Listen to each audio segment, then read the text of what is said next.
இன்னைக்கு நம்மளுக்குள்ள நிறைய பேருக்குள்ள இருக்கிற ஒரு பெரிய வருத்தம் என்ன அப்படின்னு கேட்டீங்கன்னா, நான் ஜெபித்த ஜெபங்கள் எதுவுமே கேட்கப்படுகிறது இல்ல. நான் எவ்வளவு அதுக்காக போராடி பார்த்தும் என்னால முடியல. ஏன் என்னுடைய ஜெபங்கள் கேட்கப்படுகிறது இல்ல? இல்லைன்னா நான் ஜெபித்த காரியங்கள் அதே மாதிரி எனக்கு கிடைக்கல. அதுல நான் விரும்பினதை விட ஒரு 10% கூட கிடைக்கல. அது ஏன்னே தெரியல. ஆண்டவர் என் மேல கருணை இல்லாம இருக்காரு. ஆனா மத்தவங்களுக்கு எல்லாம் வாரி வழங்கி கொடுக்குறாரு அப்படின்னு நிறைய பேர் புலம்புறாங்க. இதுக்கான காரணம் என்ன அப்படிங்கிறத பத்தியும், நம்ம ஜெபங்கள் கேட்கப்படாததுக்கான ரீசன் என்ன அப்படிங்கிறத பத்தி தான் இன்றைய மெசேஜ்ல நம்ம கேட்க போறோம். இது அரேஜன்ஷை.in இணையதளத்தோட யூடியூப் சேனல். நான் உங்க கர்த்தருக்குள் அன்பான சகோதரன். வாங்க இன்றைய மெசேஜுக்குள்ள போலாம். இன்னைக்கு பொதுவாகவே என்னுடைய ஜெபங்கள் கேட்கப்படுகிறது இல்லை அப்படின்னு நிறைய கிறிஸ்தவர்கள் புலம்புறாங்க. இதற்கு மெயின் காரணம் என்னன்னு கேட்டீங்கன்னா, அவங்களுடைய வாழ்க்கைய மற்றவர்களோடு ஒப்பிட்டு பார்த்து அவர்கள் சொல்லுகிற சாட்சிகள், இல்லைன்னா அவங்க நடந்து கொள்ளுகிற விதங்கள், இல்லைன்னா அவங்களுக்கு இருக்கிற பணம், அந்தஸ்து, தகுதிகள், இது எல்லாத்தையுமே ஒப்பிட்டு பார்த்து தங்களுக்கும் அவங்களுக்கும் இருக்கிற வித்தியாசம் என்ன அப்படிங்கிறத தான் பாக்குறாங்களே தவிர, தங்களுடைய தேவைகள் என்ன அப்படிங்கிறது நிறைய பேர் பாக்குறது இல்ல. தேவைக்கு மிஞ்சின ஜெபங்களை ஆண்டவர் கேட்கறது இல்ல அப்படிங்கிறதுதான் முதல் பாயிண்ட். ஏன்னா சில காரியங்கள் நமக்கும் அதுக்கும் எந்த விதமான தேவையும் இருக்காது. ஆனா நம்ம அதை பத்தி கேட்போம். இதற்கு ஒரு பெஸ்ட் எக்ஸாம்பிள் என்ன அப்படின்னு கேட்டீங்கன்னா, ஒரு நடந்து பழகுற ஒரு சின்ன பையன், இல்லைன்னா ஒரு 1ஆம் கிளாஸ் படிக்கிற பையன் நினைச்சுங்களேன். சோ அந்த பையன் திடீர்னு அவங்க அப்பாட்ட சொல்றான், டாடி உங்க பைக்கை எனக்கு கொடுங்க, நான் ஓட்டி பார்க்கணும் அப்படின்னு கேட்டா, அந்த அப்பா எந்த அப்பாவுமே அந்த பையனுக்கு பைக்கை கொடுக்க மாட்டாரு. ஏன்னா அந்த பையனுக்கு ஒன்னாவது கால் எட்டாது, இன்னொன்னு வயசு இல்ல, இன்னொன்னு பைக்கை எப்படி ஓட்டணும்னு தெரியாது. அப்படி இருக்கும்போது அவனுக்கு எதுக்கு அது கொடுக்கணும் அப்படின்னு அவர் கண்டிப்பா யோசிப்பாரு. இதே மாதிரிதான் சில நேரங்கள்ல நமக்கு அந்த காரியங்களை, இல்லைன்னா நம்ம விரும்புகிற அந்த காரியம் சில நேரங்கள்ல நமக்கு எந்த விதத்திலும் ஒத்து போகாத விஷயமாக இருக்கலாம். இதை பற்றி நமக்கு தெரியாம இருக்கலாம். ஆனா நம்மை படைத்த ஆண்டவருக்கு அதை பத்தி நல்லாவே ஐடியா இருக்கு. அதனால சில நேரங்கள்ல நம்ம ஜெபங்கள் கேட்கப்படாம இருக்கலாம். வேதத்துல ஜெபங்கள் கேட்கப்படாதவர்கள் அப்படிங்கிற பட்டியல்ல நிறைய பேர் இருக்காங்க.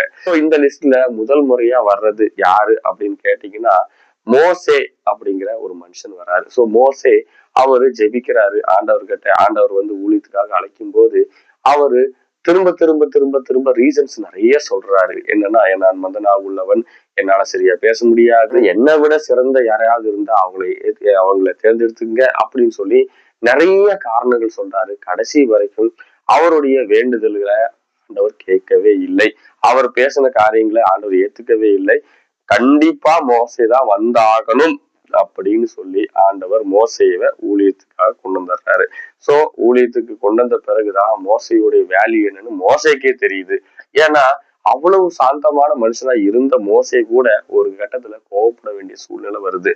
அப்படின்னா அவரை விட கோவப்படுகிற ஜனங்களை யாரையாவது உள்ள கொண்டு வந்திருந்தா கதையே வேற மாதிரி மாறி இருக்கும். சோ அதனாலதான் ஆண்டவர் மோசேவே தேர்ந்தெடுத்தாரு. ஆனா அதைய தட்டி கழிக்க பார்த்துதான் மோசே நிறைய காரியங்களை எனக்கு வேண்டாம், இந்த ஊழியமே வேண்டாம், நான் கம்முன்னு ஆடு மேய்ச்சிட்டு எங்கேயாவது பொழைச்சிட்டு போய்க்கிறேன், என்னை விட்டுருங்க அப்படின்னு சொல்றாரு. சோ இதே சூழ்நிலைதான் நம்மளுக்குள்ள சில ஆட்களுக்குள்ளேயும் நம்மளுக்குள்ள இருக்கு. என்னன்னா நமக்காக ஆண்டவர் சில ஊழியங்களை கொடுக்குறாரு, சில காரியங்களை கொடுக்குறாரு, சில நபர்களுக்காக ஜெபிக்கும்படி நம்மளை ஏவறாரு. ஆனா நம்ம சொல்ற ஒரே ஒரு விஷயம் என்னன்னா, என்ன காட்டிலும் நல்லா ஜெபிக்கிற ஊழியர்கள் இருக்காங்க, விசுவாசிங்க இருக்காங்க, இல்லைன்னா என்ன காட்டிலும் ஊழியம் செய்யக்கூடிய பலரும் இருக்காங்க. ஆண்டவரே வேற யாரையாவது தேர்ந்தெடுங்க, என்னை எதுக்கு இதுல கொண்டு மாட்டி விடுறீங்க, இல்லைன்னா நான் ஏன் இங்க மாட்டிக்கிட்டேன், சம்பந்தமே இல்லாம என்னை மாட்டி விட்டீங்க, ஆண்டவர் எதுக்கு எனக்கு இந்த பாடுகள், எதுக்கு இந்த கஷ்டங்கள், எதுக்கு இந்த ஊழியம் அப்படின்னு புலம்புகிறவர்கள் நிறைய பேர் இருக்காங்க.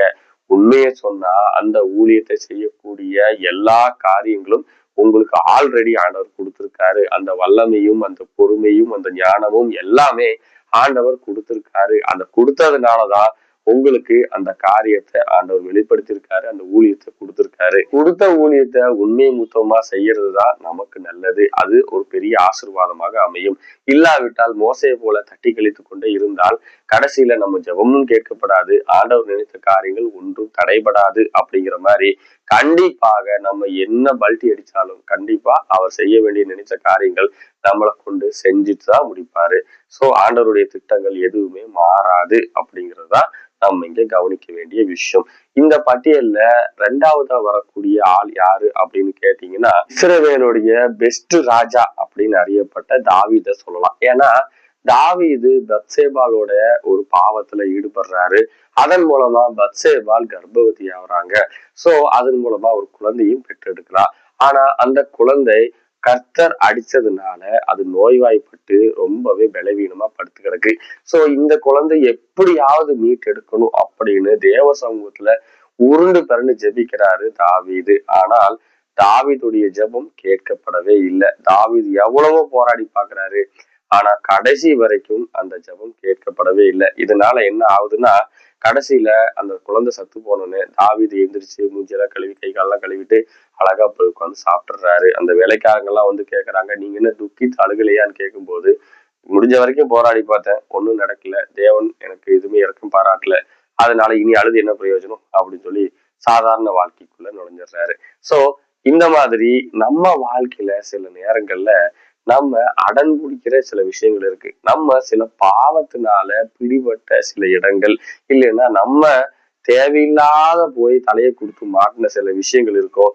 அந்த விஷயங்களை புடிச்சுக்கிட்டு அதை புடிச்சு தொங்கிக்கிட்டு, ஆண்டவரே எனக்கு இந்த ஆள் தான் தேவை, இந்த வசனம் தான், இந்த காரியம் தான் தேவை, இந்த ஆசீர்வாதம் எனக்கு கண்டிப்பாக தேவைன்னு சொல்லி நம்ம அடம் பிடிச்சு ஜெபிச்சோம்னா சில நேரங்கள்ல ஆண்டவர் மௌனம் சாதிப்பார், எதுவுமே செய்ய மாட்டார்.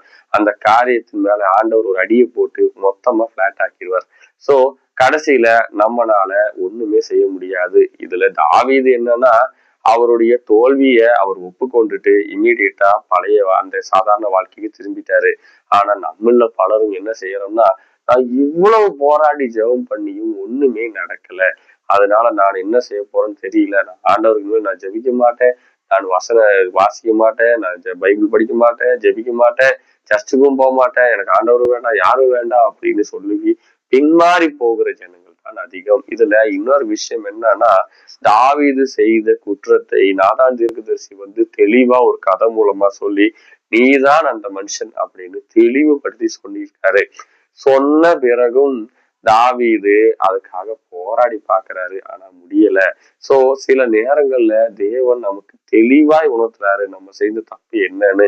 ஆனாலும் வசனத்தின் மூலமா, வார்த்தையின் மூலமா, தீர்க்க தரிசனத்தின் மூலமா, ஜெபிக்கிற டைம்ல இன்னுன்னு சொல்ல முடியாது, யாராவது மூலமா கூட ஆண்டவர் நம்ம செய்த தப்பு என்னங்கிறத நமக்கு உணர்த்துறாரு. ஆனா அந்த தவறை நம்ம உணர்ந்து கொள்ளாம, இல்லைன்னா அதை திருத்தி கொள்ளாம, ஆண்டவரை நான் நினைச்சது காரியம் தான் எனக்கு வேணும்னு அடம்புடிச்சு நம்ம சில நேரங்கள்ல வாங்குற விஷயங்கள் கண்டிப்பாக நமக்கு அது ஆசீர்வாதமாக இருக்காது.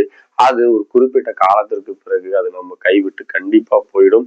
இன்னொன்னு தேவ சித்தம் இல்லாத காரியம் அப்படிங்கிறதுனால அதனால மிகப்பெரிய இழப்புகள் நமக்கு கண்டிப்பாக வரும் அப்படிங்கிறதுல எந்த விதமான சந்தேகமும் கிடையாது.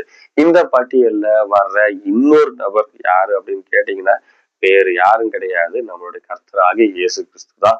இயேசு கிறிஸ்துவின் சிலுவை மரணத்திற்கு முன்னாடி பாத்தீங்கன்னா, இயேசு வந்து கெத்செமனே தோட்டத்துல போய் ஜெபம் பண்றாரு.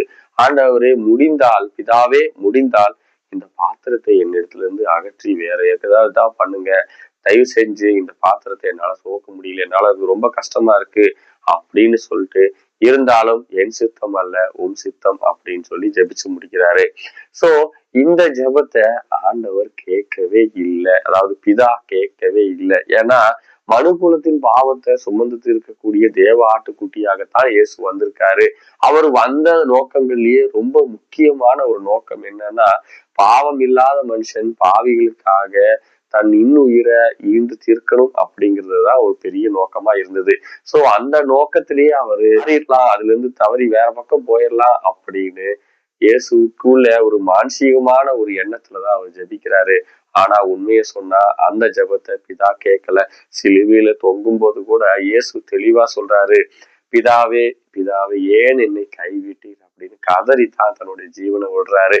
சோ இந்த ஜெபத்தை கேட்கலையே ஆண்டவரை, கடைசி வரைக்கும் நீங்க கேட்காம விட்டுட்டீங்களே, மௌனமாக இருந்துட்டீங்களே, எனக்கு அடிபட்டதும் என்னை சிலுவையில் அறைந்ததும் நான் பட்ட பாடுகளுக்கு மத்தியில பிதாவே நீர் அமைதியா இருந்துட்டீங்களே, என்னை கைவிட்டுட்டீங்களே அப்படின்னு சொல்லி உருக்கமாக சொல்லி கதறி அழுது தன்னுடைய ஜீவனை இயேசு விடுறாரு. ஏன் நான் சொல்றேன்னா, சில நேரங்கள்ல ஆனா இயேசுவுக்கு அந்த காரியத்துல ஜெபிக்கும் போது கூட ஃபைனலா என் சித்தம் அல்ல உன் சித்தம் நிறைவேறட்டும் அப்படின்னு சொல்லி முடிக்கிறாரு.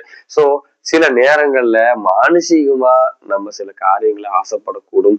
மானுஷீகமா சில கஷ்டங்களை நம்ம முன்னாடி பார்த்து ஆண்டவரை முடிந்தால் இந்த இந்த கஷ்டத்துல இருந்து என்னை அகற்றி விடும் அப்படின்னு நமக்கு சொல்ல தோணும். ஆனா அந்த காரியத்தை நம்ம ஜெபிக்கும் போது தேவ சித்தமா அப்படிங்கிறத யோசிக்க வேண்டியிருக்கு. அதற்காக இயேசு சொன்ன நல்ல ஒரு ஃபார்முலா தான், ஆண்டவரே என் சித்தம் அல்ல உன் சித்தம் போல ஆகட்டும் அப்படின்னு தெளிவா ஜெபம் பண்ணி அந்த காரியத்துல தேவ சித்தத்துக்கு ஒப்பு கொடுக்குறாரு. நம்ம வாழ்க்கையில வர கஷ்டங்கள் மத்தியில தேவ சித்தத்துக்கு ஒப்பு கொடுக்குற அந்த நிலைமை இருந்தா மட்டும்தான் ஆண்டவருடைய சித்தம் மகிமையா மாறும். பாருங்க, இயேசுடைய ஜெபம் கேட்கப்படல. ஒருவேளை இயேசுடைய ஜெபம் ஆண்டவர் கெத்சமேல பிதா கேட்டிருந்தா கண்டிப்பாக மனு குலத்துக்கு எந்த விதத்திலும் ரட்சிப்பு இருந்திருக்காது. இன்னைக்கு வரைக்குமே பிசாசின் அடிமைத்தனத்துல பாவத்தின் அடிமைத்தனத்துல மனு குலம் இருந்திருக்கும். தன்னுடைய குமாரனை மீட்கணும் அப்படின்னு பிதா நினைச்சிருந்தா, அந்த ஜெபத்தை கேட்டிருந்தா அது மிகப்பெரிய அழிவுக்கான ஒரு காரியமாக அமைஞ்சிருக்கும் மனு குலத்துக்கு.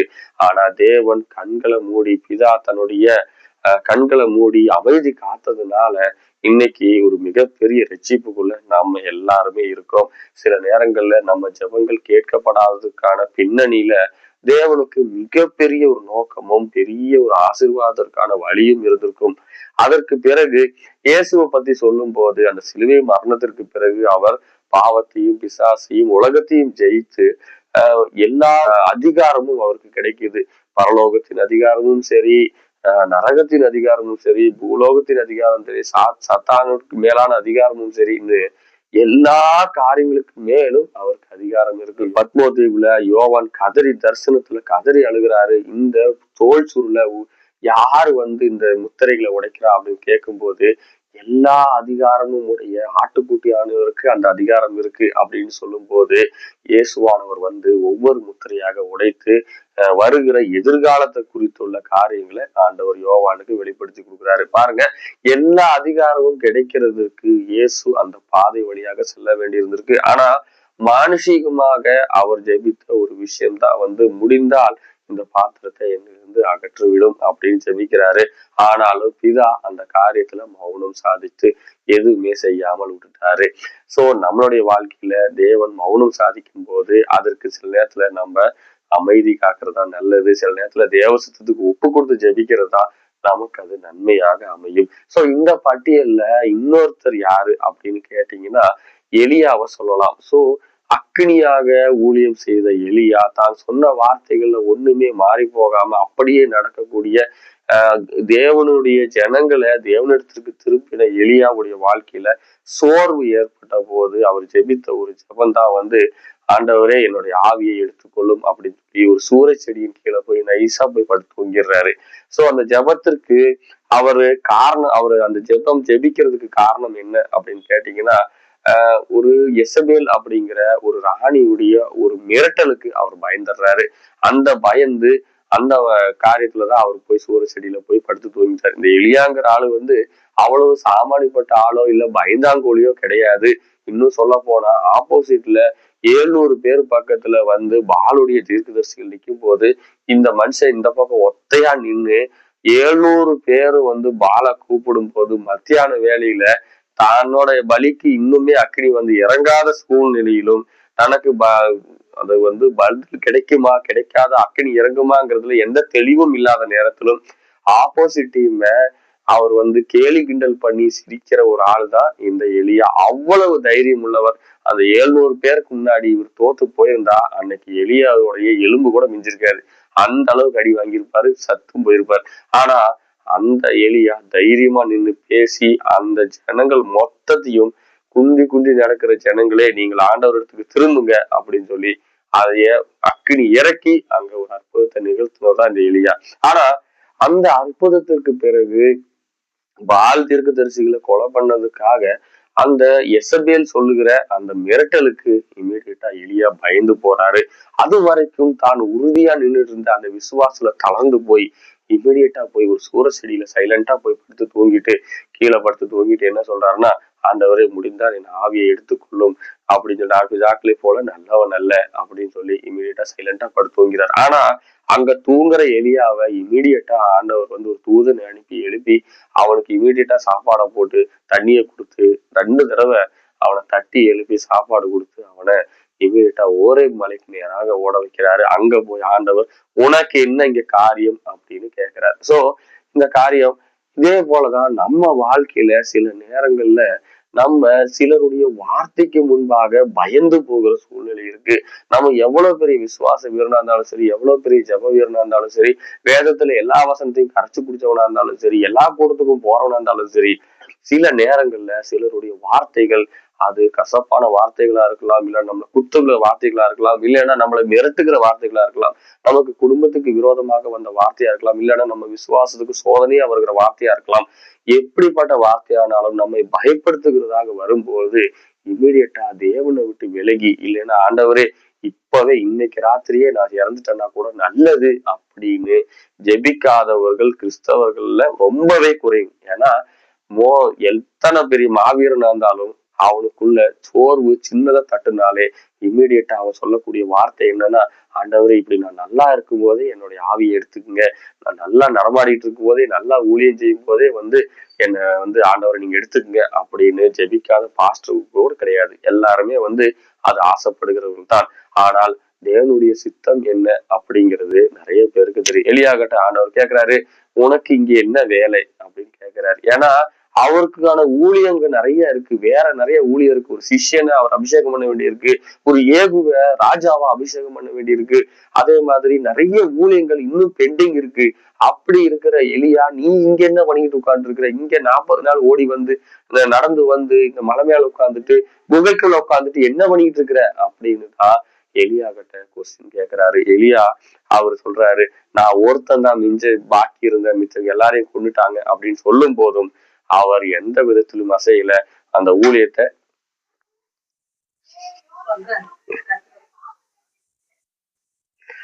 நான் ஒருத்தன் தான் இங்க இருக்கேன் அப்படின்னு சொல்லி எலியா கதறாரு. ஆனா ஆண்டவர் சொல்றாரு, இல்ல இன்னும் நிறைய ஜனங்க இருக்காங்க, ஆனா உனக்குரிய ஊழியம்னு சிலது இருக்கு, அதை நீ கண்டிப்பா செய்ய வேண்டி இருக்கு அப்படின்னு அவருடைய ஊழியத்தை ஆண்டவர் ஒப்பு கொடுக்குறாரு. சோ இதே மாதிரிதான் சில நேரங்கள் சாகருக்காக ஆசைப்படுற ஜனங்க நிறைய பேர் இருக்காங்க, அதுக்காக ஜெபிக்கிறவங்களும் நிறைய பேர் இருக்காங்க. நான் என்ன சொல்றேன்னா, கிறிஸ்தவர்களாக நம்ம சாகிறதுக்காக இல்லை, நான் சாகாமல் பிழைத்திருந்து கர்த்தருடைய செய்திகளை விவரிப்பேன் அப்படிங்கிற அந்த விசுவாச வார்த்தைகள் தான் நமக்குள்ள எழும்பணுமே தவிர, நான் இதுவரைக்கும் செஞ்சது போதும்னு திருப்தி அடைஞ்சுக்கிட்டு எலியாவை போல எங்கேயாவது ஒரு மூலையில போய் படுத்துட்டு ஆண்டவரே என் ஆவி எடுத்துக்கொள்ளும், நான் நல்லா இருக்கும் போதே நான் போயிடுறேன், இப்ப எனக்கு நல்லா இருக்கு சாட்சி அப்படின்னு அவிசுவாசத்தோடைய சோர்வுடைய ஜபங்களை ஆண்டவர் கேட்கறது இல்லை. இதுல ஒரு தமாசான விஷயம் என்னன்னு கேட்டீங்கன்னா, எலியா ஜெபிச்ச ஜபம் இன்னைக்கு வரைக்கும் கேட்கப்படலை. ஏன்னா எலியாவுடைய ஜபம் கேட்கப்பட்டிருந்தா அவர் உயிரோட பரலோகத்திற்கு போயிருக்க முடியாது. எவ்வளவு மகிமையான ஒரு பரலோக பயணம் எலியாவுக்கு கிடைச்சிருக்கு பாருங்க. அந்த ஜபத்தை, அந்த முட்டாள்தனமான ஜபம் அப்படிங்கிறத அவர் அந்த பரலோகத்துக்கு ஏறி போகும்போது கண்டிப்பாக யோசிச்சிருப்பாரு. ஏன்னா அவர் அன்னைக்கு அந்த ஜபத்தை கேட்டு அந்த சூரச்செடி சைட்ல எங்கேயா ஓரமா படுத்து தூங்கியிருந்தா அவருக்கு ஒரு நல்ல அடக்கம் கிடைச்சிருக்குமான்னு கூட தெரியாது. ஆனா ஆண்டவர் எவ்வளவு மகிமையா அவரை பரலோகத்திற்கு அக்கினி ரதங்களும் அக்கினி குதிரைகளும் அனுப்பி ஒரு சிஷ்யன் கீழே நின்று கத்தி, என்னுடைய என்னுடைய குருவே உங்களை விட டபுள் போர்ஷன் ஆஃப் அனாயிண்டிங் எனக்கு வேணும்னு கேட்கக்கூடிய ஒரு அற்புதமான ஒரு ஊழியத்தை எலியா செய்து முடிக்கிறார் பாருங்க. அந்த ஊழியத்தின் முடிவுல சோர்ந்து போயிருந்த எலியாவை பலப்படுத்தி ஆண்டவர் மகிமையா மாத்துறாரு. நீங்க மனதுல சோர்ந்து போயிருக்கீங்களா, இல்லைன்னா சரீரத்துல சோர்ந்து போயிருக்கீங்களா, வியாதியினால கஷ்டப்படுறீங்களா, இல்லைன்னா ஊழியத்துல சோர்ந்து போயிருக்கீங்களா, ஆண்டவருக்குள்ள பலப்படுங்க. தாவீது சோர்ந்து போன போது கர்த்தருக்குள்ள பலப்பட்டாங்க. அதே போல நீங்க கர்த்தருக்குள்ள பலப்படுங்க. சோர்வு இல்லாதவர்கள் யாரும் கிடையாது, உளுந்து போகாதவர்கள் யாரும் கிடையாது, இல்லைன்னா வியாதிப்படாதவர்கள் யாரும் கிடையாது. ஆனா நீங்க ஆண்டவருக்குள்ள பலப்படும் போது ஆண்டவர் மகிமையான காரியங்களை உங்களுக்காக செய்வார். அப்படி ஜெபிச்சு ஒருவேளை ஆண்டவர் அந்த ஜெபங்களை கேட்டு விட்டால் நம்மளுடைய மகிமையான முடிவு ஒரு மந்தமான முடிவா, இல்லைன்னா ஒரு தோல்வியான முடிவாக அமையறதுக்கு வாய்ப்பு இருக்கு. இந்த கேட்கப்படாத ஜபங்களின் பட்டியல்ல இன்னொருத்தர் யாரு அப்படின்னு கேட்டீங்கன்னா ராஜா சவுல சொல்லலாம். சவுல் ராஜா தன் ஆண்டவரை விட்டு முழுமையா விலகிட்டாரு. விலகின பிறகு அவரு ஒரு ஆண்டவருடைய கவுன்சில் எப்படியாவது, ஆண்டவருடைய ஆலோசனை எப்படியாவது கிடைக்கணும்னு புருண்டு பிறண்டு என்னென்னமோ செஞ்சு அவர் ஜெபிச்சு பாக்குறாரு. ஆனால் கடைசி வரைக்கும் அவருக்கு பதில் ஒரு தரிசனமோ சொப்பனமோ எது மூலமாகவும் ஆண்டவர் பேசல அப்படின்னு ஆண்டவருடைய வார்த்தையை நம்ம பாக்குறோம். ஏன்னா ஆண்டவர் அவரை முழுமையாக தள்ளிவிட்டார். கர்த்தரால் அனுப்பப்பட்ட ஒரு பொல்லாத ஆவி அவரை வாதித்து கொண்டிருந்தது அப்படின்னு நம்ம வாசிக்கிறோம். ஆனா இதே சவுல் தான் இந்த முழு இஸ்ரவேலிலும் எந்த விதமான குறிசொல்களும் எந்த விதமான மந்திரவாதிகளும் இருக்கக்கூடாதுன்னு எல்லாரையுமே கொன்னவரு. ஆனா அதே சவுலு கடைசியில ஆண்டவருடைய வார்த்தையை கேட்க முடியாம என்னுடைய முடிவு எப்படி இருக்கும், இல்லைன்னா இந்த யுத்தம் எப்படி இருக்கும்னு பெலிஸ்தருக்கு முன்பாக நிக்க முடியாம நான் திணறேன் அப்படின்னு சொல்லி இமிடியட்டா ஒரு குறி சொல்லுகிற பெண்கிட்ட போய் தன்னை எப்படியாவது செத்து போன சாமியால உயிர்ப்பிச்சு எப்படியாவது அவர்கிட்ட நம்ம பதில கேட்கணும், வேற வழியே இல்லை அப்படின்னு சொல்லி அவரை உயிர்ப்பிச்சு கடைசியில இறந்து போன ஆவி சாமுவேலோட ஆவி கூட அவரு சாபத்தை தான் வாங்கி கேட்டினாரே தவிர ஆசீர்வாதமான காரியம் அவருக்கு கிடைக்கல. ஏன் சவுளுடைய ஜபங்களை ஆண்டவர் கேட்கல அப்படின்னு கேட்டீங்கன்னா கீழ்ப்படியாமை அப்படிங்கிற ஒரே காரணம் தான் சவுளுடைய ஜபங்களை ஆண்டவர் கேட்காம விட்டது. ஸோ ஆதி காலத்திலிருந்தே சவுல் கீழ்ப்படியாமையில மும்மரமா இருந்தாரு அப்படின்னு நம்ம பார்க்க முடியுது. ஏன்னா முழுமையா அழிச்சிட்டு வாங்கடா அப்படின்னு சொன்னா அங்க தனக்கு நல்லதும் மேன்மையானதும் நல்ல சிறந்ததுமான காரியங்கள் எல்லாம் வச்சுட்டு ரொம்ப இழிவானதும் நசல் பெற்றதும் எல்லாத்தையுமே கொண்டுட்டு நல்ல காரியங்களை எடுத்துட்டு சாமுவேலே உங்க ஆண்டவருக்கு பலி கொடுக்கறதுக்கு தான் நான் எடுத்துட்டு வந்தேன் அப்படின்னு அதை நியாயீகரிக்கிறார். தன்னுடைய கீழ்ப்படியாமைய நியாயீகரிக்கிற ஒரு சுபாவம் சவுலுக்குள்ள இருந்துச்சு. சோ அதுல ஆண்டவர் ரொம்பவே வருத்தமாவறாரு. இது போதாதுன்னு சவுலு பண்ணுன நிறைய காரியங்கள் ஆண்டவருக்கு கோபத்தின் மேல் கோபம் இன்னும் அதிகமா தான் உண்டாகுது. ஆசாரியர்கள் மட்டுமே செய்யக்கூடிய ஊழியத்தை தான் எடுத்து தான் பலி செலுத்திட்டு ஜனங்க பிரிஞ்சு போயிடக்கூடாது அப்படிங்கிறதுக்காக சாமுவேல் செய்ய வேண்டிய வேலைய தான் செஞ்சுட்டு இமீடியட்டா பலி செலுத்தி எல்லாரையும் ஒருங்கிணைக்கிறாரு. ஆனா அதுவும் தேவனுடைய பார்வையில ரொம்பவே அதிருப்தியை ஏற்படுத்துது. சாமுவேல் சொல்றாரு, முட்டாள்தனமான விஷயத்த பண்ணிட்டீங்களே சவுல் அப்படின்னு சொல்றாரு. பாருங்க, சவுல் செஞ்ச நிறைய காரியங்கள் இது போதாதுன்னு நல்லா மனுஷன் கூட இருந்து அவருடைய எல்லா வெற்றிகளுக்கும் காரணமாக அமைஞ்ச தன்னுடைய தோல்விகளுக்கெல்லாம் தடுத்து நிறுத்தி அதை ஜெயமாக மாற்றிய தாவீது அப்படிங்கிற தன்னோட மருமகனையே எப்படியாவது போட்டு தரணும் அப்படின்னு சொல்லி எவ்வளவோ முயற்சி பண்றாரு. இது போதாதுன்னு ஆசாரியர்களை நிறைய பேரை வெட்டி வீழ்த்துறாரு. இப்படி சவுல் ஏகப்பட்ட பிரச்சனைகளை நிறைய காரியங்களை செஞ்சுவிட்டு கடைசியில கஷ்டம் வரும்போது கர்த்தரேன்னு கூப்பிட்ட மாதிரி கஷ்டம் வந்த நேரத்துலதான் அவர் போறாரு. சோ சவுளுடைய வாழ்க்கையில அந்த கீழ்ப்படியாமை நம்ம வாழ்க்கையில வராம நம்ம பார்த்துக்க வேண்டியது ரொம்பவே அவசியம். சவுளோட வாழ்க்கையில கீழ்ப்படியாமையில இருக்கிற ஒரு முக்கியமான ஒரு டிராபேக் என்னன்னா நம்ம கற்றுக்கொள்ள வேண்டிய ஒரு காரியம் என்ன அப்படின்னு கேட்டீங்கன்னா கீழ்ப்படியாமை அப்படிங்கிறது முழுமையாக அல்ல, அது பாதியாக செய்கிறது. எந்த காரியம்னா இப்போ ஒரு 100 ரூபாய்க்கு செய்ய வேண்டிய வேலைக்கு பதிலாக சொல்லப்பட்ட வேலைக்கு 20 ரூபாய் இல்லைன்னா 50 ரூபாய்க்கு மட்டும் வேலை செஞ்சுட்டு பாக்கிய அப்படியே செய்யாமல் விடுவது. சோ பார்ஷியலா கீழ்ப்படுகிறது கூட ஒரு கீழ்ப்படியாமையின் அடையாளம் தான் அப்படிங்கிறதான் சவுளுடைய சம்பவம் நமக்கு உணர்த்துது. சோ இந்த மாதிரி ஒரு காரியம், அதாவது கீழ்ப்படியாமை, பார்ஷியலா கீழ்ப்படியாது, அந்த மாதிரி விஷயங்கள் எதுவுமே நம்ம வாழ்க்கையில வராம நம்ம பார்த்துக்க வேண்டியது ரொம்பவே அவசியம். இல்லைன்னா கஷ்டம் அப்படின்னு வரும்போது நம்ம ஆண்டவரை நோக்கி கூப்பிடும் போது ஆண்டவருடைய சைட்ல இருந்து எந்த விதமான பதிலையும் நம்ம எதிர்பார்க்க முடியாது. இந்த பட்டியல்ல வர்ற இன்னொரு முக்கியமான நபர் யாரு அப்படின்னு கேட்டீங்கன்னா பவுல சொல்லலாம். அதாவது புதிய ஏற்பாடுல மிகவும் முக்கியமான நபராக அறியப்படுகிற பவுல் இயேசுவுக்கு பிறகு சபைக்கு ஒரு முக்கியமான தூணாகவே இருக்கிறாரு. அதாவது பவுலாக மாறின பிறகு இவர் செய்த ஊழியங்கள் பயங்கரமான ஊழியங்களாக இருந்துச்சு. ஆனாலும் அவருக்குள்ள இருந்த ஒரு பலவீனம் அவரால் ரொம்பவே தாங்க முடியாம 3 முறை தேவ சமூகத்துல நின்று கதறி அழுது ஜெபிச்சிருக்காரு. ஆனால் ஜெபிச்ச போதும் ஆண்டவர் சொன்ன ஒரே ஒரு பதில் என்னன்னா, என் கிருபை உனக்கு போதும், உன் பலவீனத்தில் என் பலன் பூர்ணமாய் விளங்கும் அப்படிங்கிற அந்த வசனத்தை சொல்லியிருக்காரு. அது சொன்னதுக்கு அப்புறம் அதுக்காக ஜெபிக்கிறத அவரு விட்டுட்டாரு அப்படின்னு அவரே தன்னுடைய நிருபத்துல எழுதுறாரு. சோ இதுல இருந்து என்ன தெரியுதுன்னா, சில காரியங்களை தேவன் நம்ம வாழ்க்கையில அனுமதிக்கும் போது நம்ம தொடர்ந்து அதுக்காக ஜெபித்து கொண்டே இருந்தால் தேவன் சில நேரங்கள்ல மௌனமாக இருப்பார். அதற்கு அவர் பதில் கொடுக்கறது இல்லை. அவர் பதில் கொடுக்காதனால தேவன் நமக்கு பதில் கொடுக்கலையே நம்ம கதறி அழுகிறது இல்ல, அல்ல அதற்காக துக்கப்பட்டு தேவனை விட்டு விலகி போகிறதல்ல. சில நேரங்கள்ல அந்த கஷ்டமான பாதை நமக்கு நன்மையாக அமையும் அப்படிங்கிறது தான் பவுல் சொல்றாரு எனக்கு ஒரு முள் கொடுக்கப்பட்டிருக்கிறது அப்படின்னு சொல்றாரு. அது நான் ஆண்டவருக்கு விலகாம இருக்கிறதுக்கு அப்பப்ப குத்துகிற சாத்தானுடைய ஒரு முள்ளாக இருக்கிறது அப்படின்னு சொல்றாரு.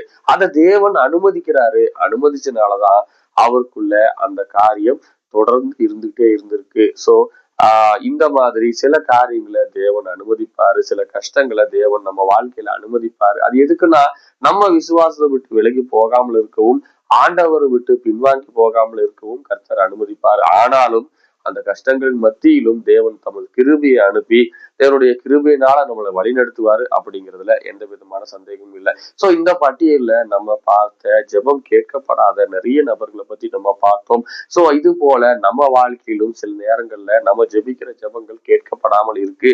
ஆனா அதற்காக நம்ம அதிருப்தி அடையவோ, ஏமாற்றம் அடையவோ, துக்கம் அடையவோ வேண்டாம். மாறாக எதனால அந்த ஜெபம் கேட்கப்படல அப்படிங்கறத ஆராய்ந்து பார்ப்போம். தேவ சமூகத்துல அதற்காக காத்திருப்போம். ஆண்டவரே, இந்த காரியத்துக்காக நான் நீண்ட நாட்களாக ஜெபித்துக் கொண்டிருக்கேன், ஆனால் அதற்கான பதில் எனக்கு கிடைக்கல, தேவரீர் எனக்கு அதுக்கு வெளிப்படுத்தி தாரும் அப்படின்னு நம்ம கேட்கும் போது ஆண்டவர் தாமே அந்த காரியங்களை நமக்கு வெளிப்படுத்தி தருவாரு. அப்படி வெளிப்படுத்தி கொடுக்கும் போது அது நமக்கு மிகப்பெரிய ஆறுதலை தருகிறதாக இருக்கும். சில நேரங்கள்ல அது பெரிய ஆசீர்வாதத்துக்கும் வழிவகை ஏற்படுவதாக இருக்கும். சோ பவுலை போல நம்ம ஜெபித்து அதற்கான விடையை கண்டுபிடிக்கிறது ரொம்பவே ஒரு நல்ல முடிவாக இருக்கும். சோ ஜெபம் கேட்கப்படலன்னு வருத்தப்படாதீங்க. தேவன் எல்லாவற்றையும் அறிந்திருக்கிறார். தேவன் நமக்கு தேவையான எல்லா காரியங்களையும் அணுதினமும் அணு நிமிஷமும் கர்த்தர் நமக்காக தந்து கொண்டிருக்கிறார். அந்த விசுவாசத்தோட நம்ம கிறிஸ்துவ வாழ்க்கையை தொடர்வோம். கர்த்தர் தாமே நம்மை ஆசீர்வதிப்பாராக. இந்த வீடியோ உங்களுக்கு ஆசீர்வாதமா இருந்திருக்கும் என்று கர்த்தருக்குள்ள விசுவாசிக்கிறேன். இது போல சில வீடியோக்களை பார்க்க araisenshine.in அப்படிங்கிற யூடியூப் சேனலை சப்ஸ்கிரைப் பண்ணிக்கங்க. உங்களுக்கு அறிந்த எல்லா நண்பர்களுக்கும் இதை ஷேர் பண்ணுங்க. கர்த்தர் தாமே உங்களை ஆசீர்வதிப்பாராக.